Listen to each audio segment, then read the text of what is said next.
Ó, a questão 6, ela é assim. Eu construí a tabela com as alturas, números de pacientes e a frequência relativa. A altura eu dividi em intervalos de 5 em 5. Então começou do 1,55 até chegar no 1,90. Aí eu vou contar para o primeiro intervalo quantos pacientes a altura deles é de 1,55 até 1,59, porque o 1,60 não faz parte do primeiro intervalo.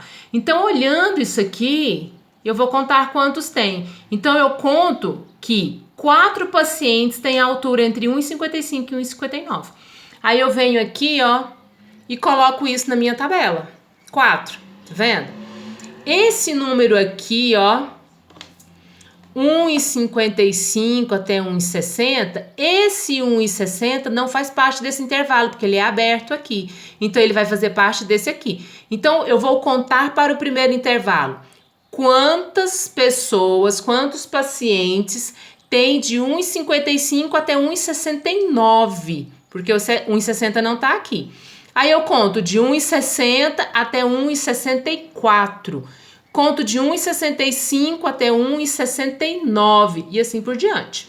Então, eu vou olhar aqui na minha tabela e vou contar isso. Feito isso, eu vou colocar aqui no número de pacientes. Então, ó, eu tenho aqui 4 pacientes que têm de 1,55 até 1,60. Depois eu vou ter 12 pacientes que têm de 1,60 a 1,65. Como é que eu faço para achar essa frequência relativa? Eu tenho 80 pacientes no total. Então, eu vou pegar esse número 4, dividir por 80, multiplicar por 100, colocar a resposta aqui. Quando eu fizer isso com todos esses números que vão aparecer aqui, tem que dar 100%. E aqui tem que dar 80%. Quando eu somar todos esses números, tem que dar 80%. Depois que eu fiz isso, que eu achei esses números, eu venho aqui e vou fazer o meu histograma. Como é que eu vou fazer o histograma? Na linha horizontal, eu vou colocar os intervalos, ó, 1,55, 1,60, 1,65, 1,70. Sem repetir, é claro, né? 1,75, 1,80, 85, 1,90.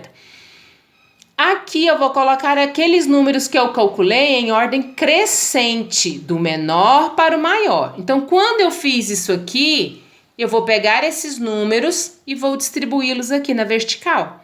Então, ó, de 1,55 até 1,60. Aí eu olho lá na minha tabela, quantos pacientes tem essa altura? 4. Aí eu venho aqui e faço o meu gráfico até chegar no alinhamento do 4. Esse é o primeiro. O segundo, tem 12 pacientes que tem de 1,60 até 1,64, porque o 65 não está fazendo parte aqui nesse intervalo. Então, eu venho aqui e coloco ele até 12, que é o número que eu encontrei. E assim eu vou fazendo com todos os outros, tá bom?